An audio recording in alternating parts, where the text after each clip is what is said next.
ദശാംശവും ദൈവമായിട്ട് ഒരു ബന്ധവുമില്ല.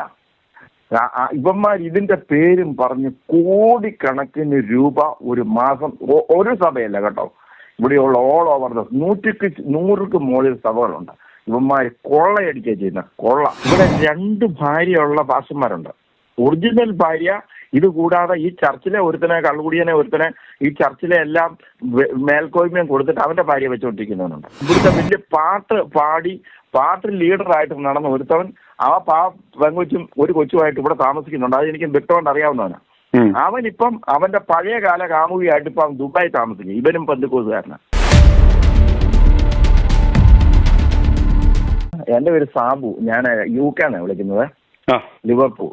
പിന്നെ ഇങ്ങനെ ന്യൂസ് കേൾക്കാറുണ്ട്. അപ്പം ഒരു കാര്യം പറയാനായിട്ടാണ് ഞാൻ വിളിച്ചത്. ഇത് അറിയാവുന്ന കാര്യങ്ങളാണ് എന്ന് എനിക്കറിയാം. എന്നാന്ന് ചോദിച്ചാൽ ഞാൻ ഒരു പെന്തക്കോസ്ത് സമൂഹത്തിൽ വിശ്വസിക്കുന്ന ഒരാളാണ്. എനിക്ക് 61 വയസ്സുണ്ട്. എന്റെ പേര് സാബു. ഞാൻ കോട്ടയം പാമ്പാടി സ്വദേശിയാണ്. ഞാൻ ലിവർപൂളിലാണ് ജോലി ചെയ്യുന്നത്. ഞാൻ ജോലി ചെയ്യുന്നത് എയിൻട്രി ഹോസ്പിറ്റലാണ് ഞാൻ ജോലി ചെയ്യുന്നത്. എന്റെ വൈഫ് ജോലി ചെയ്യുന്ന ബ്രോഡ് ഗ്രീൻ ഹോസ്പിറ്റലാണ്. ഞാനിതിപ്പോ വിളിക്കാൻ കാര്യം, ഇവിടെ ഞാൻ ഈ പെന്തക്കോസ്ത് വിശ്വാസി വന്നിട്ട് ഇപ്പോൾ 24-25 വർഷം കഴിഞ്ഞു. ഇപ്പൊ ഇവിടെ ഈ 2-3 വർഷമായിട്ട് നമ്മുടെ നാട്ടിൽ നിന്ന് ഒത്തിരി പേര് വരുന്നു. നേഴ്സുമാരും പിന്നെ ജോലിക്ക് വേണ്ടിയൊക്കെ കുഞ്ഞുങ്ങൾ ഒത്തിരി പേര് വരുന്നുണ്ട്. ജോലി കിട്ടുന്നില്ല എന്നുള്ള മറ്റൊരു കാര്യം. നേഴ്സുമാർക്ക് ജോലിയുണ്ട്, അവരെ നേരിട്ട് കൊണ്ടുവരുന്നുള്ളതാണ്. ഇവിടെ ഈ പെന്തക്കോസ്ത് സഭകൾ, എല്ലാ സഭകളും നല്ലൊരു വിഭാഗം തട്ടിപ്പ് തന്നെ ഉണ്ടെന്നുള്ളത് നമുക്ക് സത്യമാണ്, നമുക്കെല്ലാം അറിയുന്നതാണ്. പക്ഷേ ഇതിനകത്ത് ഈ പ്രത്യേകിച്ച് പഠനമൊന്നും ഇല്ലാതെ ചുരുക്കം ചിലർ ഏതാണ്ട് ബൈബിൾ കോളേജിലൊക്കെ പഠിച്ചിട്ടുണ്ട്. ഇവിടെ വന്ന് അങ്ങ് സ്വയം പാസ്റ്റേഴ്സ് ആകുകയും, ആദ്യകാലത്തൊന്നും വലിയ പൈസയൊന്നും ഇല്ലായിരുന്നു. ഇവർ ഈ ദശാംശത്തിന്റെയും വഴിപാടിന്റെയും പേര് പറഞ്ഞ് ഈ ഞങ്ങളൊക്കെയും പൈസ ധാരാളം കൊടുത്തിട്ടുണ്ട്. ഈ കൊടുക്കുന്ന പൈസ എന്തിനാ കൊടുക്കുന്നത് ചോദിച്ചാൽ, ഒന്ന് സുവിശേഷ പ്രവർത്തനങ്ങൾക്ക് വേണ്ടിയിട്ടാണ് ഒന്ന് കൊടുക്കുന്നത്. രണ്ടാമത് പാവപ്പെട്ടവരെ സഹായിക്കാനും രോഗികളെ സഹായിക്കാനും അങ്ങനെയുള്ള കാര്യങ്ങൾക്ക് വേണ്ടിയാണ് പൈസ കൊടുക്കുന്നത്. ഇവർക്ക് അതിന് ശമ്പളം കൊടുക്കും. അന്യമായ ഒരു ജോലി ചെയ്യുമ്പോൾ അതിന് ശമ്പളമുണ്ട്. പക്ഷെ ഇത് ഇവിടെ നടക്കുന്നത് എന്താണെന്ന് ചോദിച്ചാൽ, പ്രത്യേകിച്ച് മലയാള പെന്തക്കോസ്ത് സമൂഹം, മറ്റേ പെന്തക്കോസ്ത് സമൂഹത്തെ കുറിച്ച് നമുക്ക് അറിയത്തില്ലല്ലോ. ഇവർ നടത്തുന്നത് എന്നാന്ന് ചോദിച്ചാൽ, ഈ ദശാംശത്തിന്റെ വഴിപാടിന്റെയും പേര് പറഞ്ഞ് ഇവര് പണം മുഴുവൻ മേടിക്കുകയാണ്. ഹ്യൂജ് എമൗണ്ട് ആണ് മേടിക്കുന്നത്. എന്നിട്ട് ഇവന്മാർ ഇവരുടെ തോന്നിയവാസത്വന് അങ്ങ് ജീവിക്കുകയാണ്. ഭൂമിയെ കുഞ്ഞ് ജോലി ചെയ്യത്തില്ല. ഞായറാഴ്ച ദിവസം ഒരു ദിവസം ജോലി ചെയ്യും. പിന്നെ ഇടദിവസം ഒരു പ്രാർത്ഥന കാണും. ഇടയ്ക്കിടയ്ക്ക് ഉപവാസ പ്രാർത്ഥന എന്നും പറഞ്ഞു വരും. നാട്ടിൽ നിന്ന് ഏതെങ്കിലും ഒരു സുവിശേഷകനെ കൊണ്ടുവന്ന് അയാളെ തൊണ്ട പൊട്ടിച്ച് ഒരാഴ്ച അയാൾക്ക് 100-300 രൂപ കൊടുക്കും.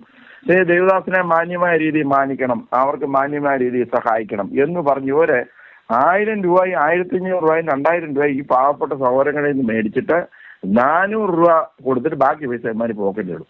ഇത് പോട്ടെ, 10,000 പൗണ്ട് വരെ എന്റെ അറിവിലാണ് 10,000 പൗണ്ട് വരെ ഒരു മാസം വരുമാനമുള്ള ചർച്ചുകൾ അവര് 2-3 വലിയ വില കൂടിയ വണ്ടി മേടിക്കരുതെന്നല്ല. ഇവിടെ വണ്ടിയില്ലാതെ ജീവിക്കാൻ പറ്റത്തില്ല. ന്യായമായ രീതിയിലുണ്ട്. ഭാര്യയും ഭർത്താവും 2 സൈഡ് ജോലിക്ക് പോകാൻ 2 വണ്ടിയില്ലാതെ പറ്റില്ല. പക്ഷെ ഒരു വീട്, ഇത് 3 വീട് സ്വന്തം. ഇവൻ ഇന്ന് വരെ ഇവിടെ വന്നിട്ട് ഒരു ലോകത്തിൽ ഒരു ജോലി ചെയ്തിട്ടില്ല. ഇംഗ്ലണ്ടിൽ ജീവിക്കണം എന്ന് പറയാൻ നമ്മുടെ നാട്ടിലെ പോലെ എന്തെങ്കിലും തട്ടിപ്പ് പരിപാടികളുമായിട്ടൊന്നും ജീവിക്കാൻ പറ്റത്തില്ല. ഇവിടെ കഷ്ടപ്പെട്ട് മാത്രമേ ഇവർ 5 പൈസ തരത്തുള്ളൂ. ഒരാൾ ജോലി ചെയ്താൽ കിട്ടുന്ന 14 പൗണ്ട് അല്ലെ 15 പൗണ്ട്. നൈറ്റ് ജോലി ചെയ്ത് കഴിഞ്ഞാൽ നേഴ്സുമാർ കിട്ടുന്ന 20 പൗണ്ട് 22. സീനിയറിറ്റി അനുസരിച്ച് ഇച്ചിരി കൂടും. ഞാൻ പറഞ്ഞത്, ഇതുപോലെ ഉള്ളുരുകി നട്ടലൊടിച്ച് കിട്ടുന്ന പൈസയിൽ നിന്നും ഇവൻ ദശാംശത്തിന്റെ വഴിപാട്, ദശാംശം പോയില്ല, നീ ദശാംശവും ദൈവമായിട്ട് ഒരു ബന്ധവുമില്ല. ഇവന്മാർ ഇതിന്റെ പേരും പറഞ്ഞ് കോടിക്കണക്കിന് രൂപ ഒരു മാസം, ഒരു സഭയല്ല കേട്ടോ, ഇവിടെയുള്ള ഓൾ ഓവർ ദ 100ക്ക് മുകളിൽ സഭകളുണ്ട്. ഇവന്മാർ കൊള്ളയടിക്കുക ചെയ്യുന്ന കൊള്ള. ഇത് ഒരു തരത്തിലും നമുക്ക് ചോദിക്കാനും പറയാനും പറ്റും. പറഞ്ഞു കഴിഞ്ഞാൽ ഒന്നി നമ്മുടെ മക്കളെ അപമാനിച്ച് സംസാരിക്കും, അല്ലെ നമ്മൾ മോശക്കാരനാണെന്ന് എന്തൊക്കെ പറയാം അതെല്ലാം അവർ പറഞ്ഞു. അല്ല നമ്മുടെ ഭാര്യമാരെ മോശക്കാരും, അല്ലെ നമുക്ക് വട്ടാന്ന് പറയും, അല്ലെങ്കിൽ ഇവൻ പിന്മാറ്റത്തിൽ പോയെന്ന് പറയും. ഇങ്ങനെ മനുഷ്യനെ ഇട്ട് കളിപ്പിച്ച് ഏറ്റവും കൂടുതൽ ഞാൻ പെന്തക്കോസ്ത് സമൂഹത്തിലായതുകൊണ്ട് ഈ പെന്തക്കോസ്ത് സഭകളാണ് ഏറ്റവും കൂടുതൽ എൻ്റെ അറിവിൽ.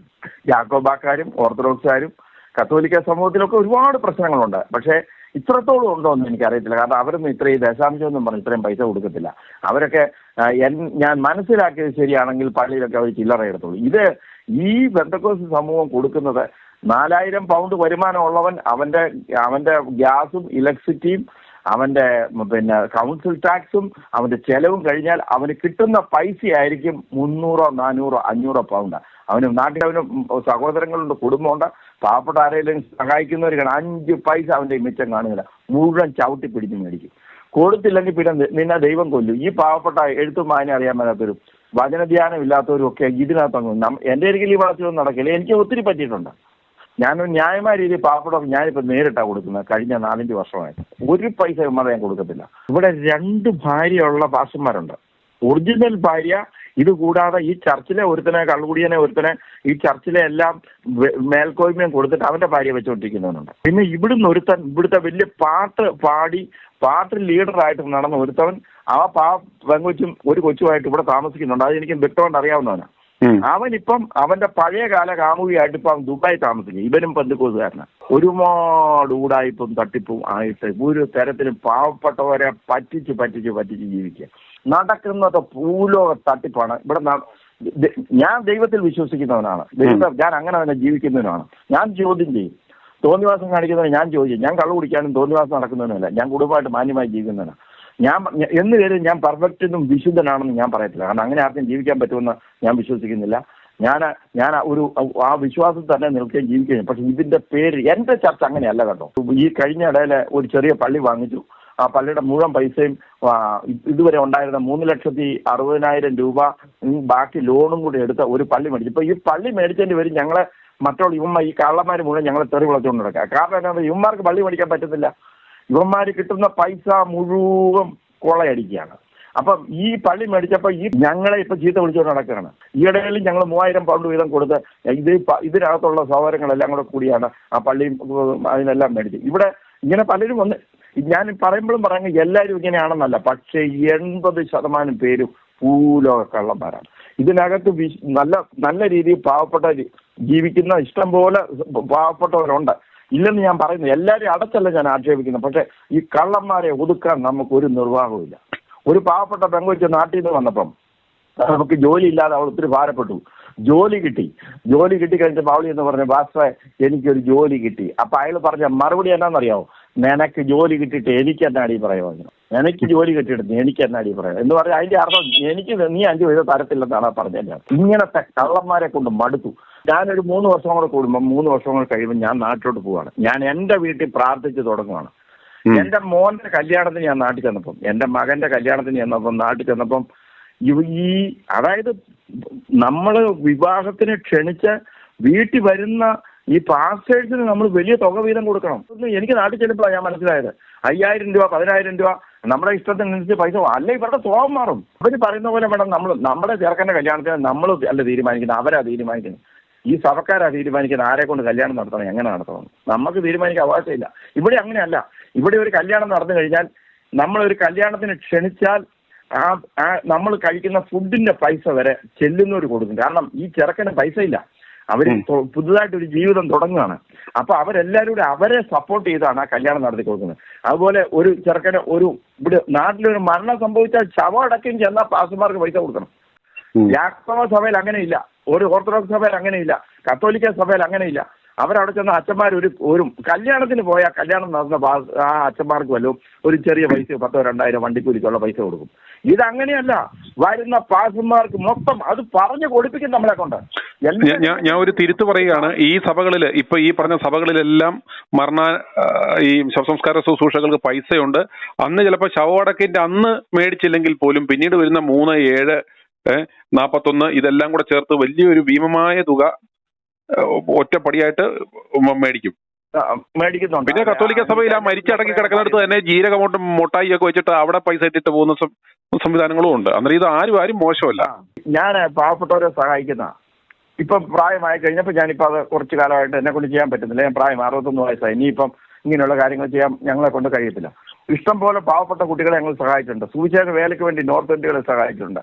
ഞങ്ങൾ മറ്റുള്ളവർ സുവിശേഷ വേലയ്ക്ക് പോകാറുണ്ട്. ഞങ്ങൾ ഉണ്ടാക്കുന്ന പൈസ മാറ്റിവെച്ച് ഞങ്ങൾ സുവിശേഷ വേല ചെയ്യാറുണ്ട്. പാവപ്പെട്ടവരെ സഹായിക്കാൻ ഇവിടെയുള്ള ഇംഗ്ലീഷുകാർക്ക് ഫുഡ് ഞങ്ങൾ മേടിച്ച് കൊടുക്കാറുണ്ട്. വർഷങ്ങളായിട്ട് ഒന്നും രണ്ടല്ലോ. ഇവിടെ ലിവർപൂൾ എന്റെ ചർച്ചിലുള്ളവർക്ക് അറിയാം. ഞാനിത് കള്ളം പറയുന്നതല്ല. എന്നെ കുറിച്ച് അന്വേഷിച്ച് നോക്കൂ. എന്റെ ചർച്ചിലുള്ളവർ എന്നെ കുറിച്ച് അന്വേഷിച്ച് നോക്കൂ. ആഴ്ചയിൽ ഒരിക്കൽ ഇന്നും ഞാൻ ലിവർപൂൾ സിറ്റി സെന്ററിൽ പോയി പാവപ്പെട്ടവരെ സഹായിക്കുകയും അവർക്ക് ട്രാക്ടർ കൊടുക്കുകയും ചെയ്തൊരു മനുഷ്യൻ. എന്റെ കയ്യിലെ പൈസ ഉണ്ട്. എന്റെ സ്പോൺസർ എന്റെ ഭാര്യ മാത്രമേ ഉള്ളൂ, വേറെ ആരുമില്ല. ദൈവവും വേറെ ആരുമില്ല. ഇങ്ങനെ കള്ളത്തറ ഇവന്മാരെ കൊണ്ട് മടുത്തു. ഇങ്ങനെ ഇത് നമുക്ക് ചോദ്യം ചെയ്യാൻ പറ്റത്തില്ല. ചോദ്യം ചെയ്യുന്ന പറ്റി കാര്യമില്ല. i2i News, an eye for truth. i2i News subscribe ചെയ്തിട്ടില്ലാത്തവർ ഇപ്പോൾ തന്നെ സബ്സ്ക്രൈബ് ചെയ്യുക. നോട്ടിഫിക്കേഷൻ ലഭിക്കുവാൻ ബെൽ ബട്ടണും അമർത്തുക.